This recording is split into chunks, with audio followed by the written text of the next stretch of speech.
14 जून 1911 आज से करीब 110 साल पहले इटली के रोम शहर से एक जेनेटी नाम की ट्रेन चलती है। ये बिल्कुल नई ट्रेन थी जिसे पहली बार पटरियों पर लाया गया था। क्योंकि ये ट्रेन का पहला ट्रायल था तो इसे यादगार बनाने और अपने इस ट्रेन का प्रचार करने के लिए कंपनी फ्री ट्रायल देती है और 100 ऐसे यात्रियों को चुनती है जिन्हें इस ट्रेन में फ्री यात्रा करने का मौका दिया जाता है।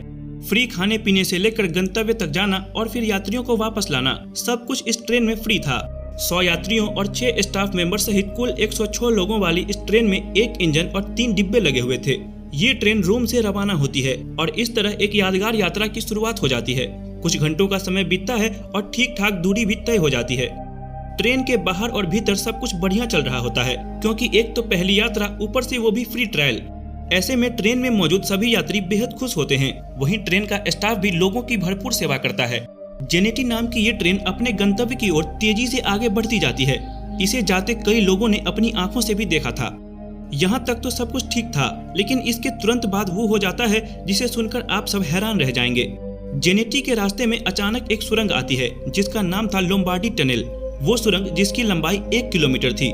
अब यहाँ होता यह है कि ये ट्रेन इस सुरंग के अंदर तो जाती है लेकिन दूसरे छोर से कभी बाहर निकलती ही नहीं है। इसके अंदर जाते ही ये 3 डिब्बों वाली ट्रेन हमेशा के लिए गायब हो जाती है, जो ना तो तब ढूंढने पर मिलती है और ना ही इसका पता आज 110 सालों के बाद भी लग पाया है। जी हाँ दोस्तों, जिस तरह आपको हैरानी हुई है ठीक उसी तरह उन लोगों को भी हुई थी जो इस ट्रेन का बेसब्री से इंतजार कर रहे थे। वो लोग जिन्होंने इस ट्रेन को सुरंग तक जाते हुए देखा था, वो लोग जिन्होंने इस ट्रेन को हरी झंडी दिखाकर आगे पास किया था। जब कई घंटों तक उन्हें इस ट्रेन के बारे में कुछ भी पता नहीं चला तो हर तरफ हड़कंप मच गया और ये बात पूरी इटली में आग की तरह फैल गई कि 106 लोगों वाली ये ट्रेन लोम्बार्डी नाम के एक सुरंग में गायब हो गई है।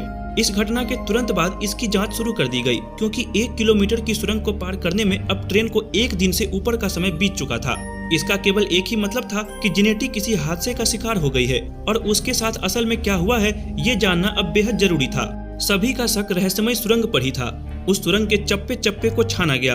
लोगों को शक था कि कहीं सुरंग में कोई गहरी खाई या खुफिया रास्ता तो नहीं है जहां ट्रेन रास्ता भटककर चली गई हो और दुर्घटनाग्रस्त हो गई हो। लेकिन आपको जानकर आश्चर्य होगा कि ना तो उस सुरंग में ऐसा कोई खुफिया रास्ता मिलता है और ना ही ट्रेन का कुछ पता चलता है। धीरे धीरे समय यूं ही निकलता जाता है और जब जांच का कोई नतीजा नहीं निकलता और ट्रेन का भी कोई सुराग नहीं मिलता तो ये बात मीडिया में पहुंच जाती है, जिसमें इटली की अच्छी खासी बदनामी होती है क्योंकि उसके 106 नागरिक रहस्यमय रूप से गायब हो गए थे जिनका पता लगाने में इटली अब तक नाकाम था। हालांकि मीडिया की इस बदनामी ने इटली को ये उम्मीद की किरण तब दी जब मेक्सिको के रहने वाले 2 व्यक्ति अचानक से सामने आते हैं और ये दावा करते हैं कि वो लोग इस यात्रा का हिस्सा थे, लेकिन सुरंग से पहले ही वो लोग ट्रेन से कूद गए थे। वजह थी ये घना और काला सफेद धुआं और अजीब सी कुछ आवाजें जो ट्रेन के टनल में जाने से ठीक पहले उन्हें दिखाई और सुनाई दी।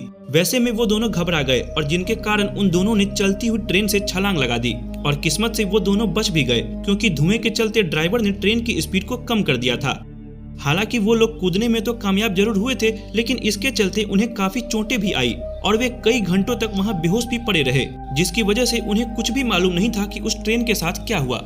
बाद में इस दावे की जांच हुई लेकिन कोई भी सुराग हाथ नहीं लगा क्योंकि उन दोनों व्यक्तियों की मानसिक हालत बिल्कुल भी ठीक नहीं थी। ऐसे में उनकी बात का भरोसा करना जांचकर्ताओं को और भी अंधेरे में डाल रहा था। लेकिन इसके कुछ ही दिनों बाद एक ऐसा दावा पेश किया गया जिसने सबको हैरानी में डाल दिया। ये दावा था मेक्सिको के एक डॉक्टर का, जिन्होंने बताया कि उनके पास हादसे के कुछ ही समय बाद 104 मरीज एक साथ लाए गए थे। डॉक्टर के अनुसार वे सभी मानसिक रोगी थे जिनकी हरकतें और बातें दोनों ही बड़ी अजीब थी। उस डॉक्टर ने उनसे ये जानने की कोशिश भी की कि उनके साथ क्या हुआ था, उनकी ये हालत किसने और कैसे की, लेकिन वो लोग उसे कुछ भी नहीं बता पाए। इस दावे पर इटली भरोसा तो करना चाहता था, लेकिन इस दावे की कड़ियां कहीं न कहीं कमजोर थीं। हालांकि 104 मरीज और 2 मेक्सिकन यात्रियों को मिला लिया जाए तो ये संख्या कुल 106 ही बनती है। लेकिन जब उस महिला डॉक्टर ने ये बताया कि वे सभी इलाज के बाद कहाँ गायब हो गए ये किसी को भी नहीं पता और इस दावे को भी सिरे से नकार दिया गया। हालांकि महिला डॉक्टर ने यह भी बताया था कि वे सभी एक ही भाषा का प्रयोग कर रहे थे, जो इस ओर इशारा कर रहा था कि वे सभी इटली के ही थे। लेकिन ये दावा भी काफी नहीं था कि इस बात पर यकीन किया जाए कि वे सभी जेनेटी के ही यात्री थे, क्योंकि इस दावे की सबसे कमजोर कड़ी यही थी कि 104 मरीज एक साथ मिलते हैं और फिर गायब भी एक साथ ही हो जाते हैं। समय के साथ लोग इस हादसे को भूलने लगे, जिसके चलते जांचकर्ताओं ने भी सबूतों के अभाव में इस जांच को कहीं न कहीं रोक दिया था और तब से लेकर आज तक ये ट्रेन हादसा एक रहस्य बनकर ही रह गया। लेकिन यह जांच भले ही रोक दी गई थी, लेकिन समय समय पर इसके बारे में दावों का सिलसिला कभी नहीं रुका। ऐसा ही एक सबसे बड़ा दावा तब किया गया जब ये पता चला कि इस ट्रेन को अलग अलग समय पर अलग अलग जगहों पर देखा गया। कभी ये ट्रेन रोमानिया में देखी गई तो कभी रसिया में। इसे जर्मनी, मेक्सिको और यहाँ तक कि भारत में देखे जाने का भी दावा किया गया है। और ये भी बताया गया कि इन सभी जगहों पर जेनेटी का वही मॉडल और हूबहू 3 डब्बों वाली वही ट्रेन देखी गई है जो लोम्बार्डी सुरंग में गायब हुई थी। ऐसी ही एक आप बीती है यूक्रेन के जाबालिची स्टेशन की, जहां पर जेनेटी जैसी ही एक 3 डब्बों वाली ट्रेन पहुंचती है। रात का समय था और स्टेशन भी बहुत छोटा था, जहां केवल उस समय एक ही व्यक्ति मौजूद था और वो था स्टेशन का मास्टर, जिसके द्वारा बताया गया कि इन्होंने इस ट्रेन को अपनी आंखों से देखा है, जो बिना पटरी और बिना किसी टाइम टेबल के स्टेशन पर आती है और फिर स्टेशन को पार भी कर जाती है। पहले तो उन्हें लगा कि उन्हें कोई धोखा हुआ है, लेकिन जब वो गौर से इसे देखते हैं तो वो सचमुच की एक ट्रेन ही थी जो हूबहू जेनेटी जैसी ही दिखती थी। लेकिन बाद में ये ट्रेन आगे बढ़ते बढ़ते पहाड़ों में कहीं खो जाती है। ये देख स्टेशन मास्टर बहुत घबरा सा जाता है और इसकी जानकारी स्थानीय अधिकारियों को देता है। लेकिन जब इसकी जांच होती है तो पता चलता है कि वो जगह जो स्टेशन मास्टर ने बताई थी वहाँ एक इटालियन कब्रिस्तान था, जहाँ करीब 2000 से ज्यादा सैनिक दफन थे। हालांकि इस रहस्य के पीछे का रहस्य तो कभी नहीं खुल पाया, लेकिन इस व्यक्ति ने ट्रेन का जो हुलिया बताया उसने सबको हैरान जरूर कर दिया, क्योंकि उसने जो ट्रेन का हुलिया बताया था वो हूबहू जेनेटी से मिलता था, जिसके बारे में उस स्टेशन मास्टर ने कभी भी और कुछ भी नहीं सुना था। इसी तरह का एक दावा मेक्सिको से भी किया गया कि जब मेक्सिको में इस ट्रेन को देखा गया तब समय था साल 1840। मतलब जेनेटी ट्रेन के स्वरूप में आने से भी करीब 71 साल पहले ही ये ट्रेन मेक्सिको में देखी जा चुकी थी, जबकि इसका असल स्वरूप 1911 में तैयार किया गया। ये बात इसलिए भी रहस्यमय है क्योंकि 1840 के बाद पहली बार 1911 में ही देखा गया था, जब ये सचमुच जेनेटी के रूप में सामने आई और आते ही गायब भी हो गई, जिसका लिखित इतिहास आज भी इटली में दर्ज है। तो अब सवाल ये उठता है कि आखिर एक ट्रेन जो अलग अलग समय में अलग अलग जगह पर देखी तो गई, लेकिन सभी जगहों से रहस्यमय रूप से गायब भी हो गई। इसका रहस्य आखिर क्या है, इसकी ठोस जानकारी तो आज तक किसी के पास भी नहीं है। लेकिन कहा यह जाता है कि ये ट्रेन जेनेटी जब सुरंग में गई तो एक टाइम मशीन या टाइम लूप में चली गई थी और समय यात्रा पर निकल पड़ी। आसान भाषा में कहें तो साल 1911 से निकलकर ये ट्रेन किसी भी समय, जैसे साल 1840 या किसी दूसरे समय काल में पहुंच जाती है। यही कारण है कि ये कभी रसिया में तो कभी रोमानिया में दिखाई देती है।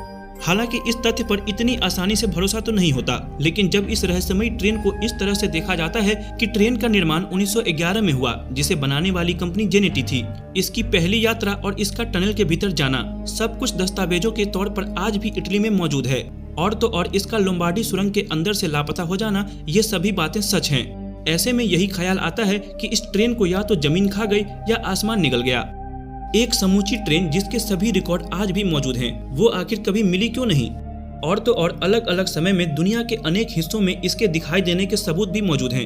तो कहीं न कहीं ये रहस्य इस ओर इशारा तो जरूर करती हैं कि ये ट्रेन किसी टाइम लूप में फंस चुकी है, जिसके चलते ये आज भी समय यात्रा पर निकली हुई है, जो कभी समय में पीछे चली जाती है तो कभी समय से आगे निकल जाती है। क्योंकि दुनिया में कुछ ऐसे ही रहस्यमय विमान हादसे भी हुए हैं जब समूचा विमान रहस्यमय रूप से गायब हो गया है और फिर कभी नहीं मिला, और उनके बारे में भी यही कहा गया है कि वो समय यात्रा का शिकार हुए हैं, ठीक उसी तरह जैसे जेनेटी भी समय यात्रा का शिकार हुई थी। तो दोस्तों, आपको क्या लगता है, ट्रेन के साथ क्या हुआ होगा? अपनी राय कमेंट में जरूर बताइए। ऐसी ही अमेजिंग वीडियोस के लिए देखते रहें पैरेलल फैक्ट।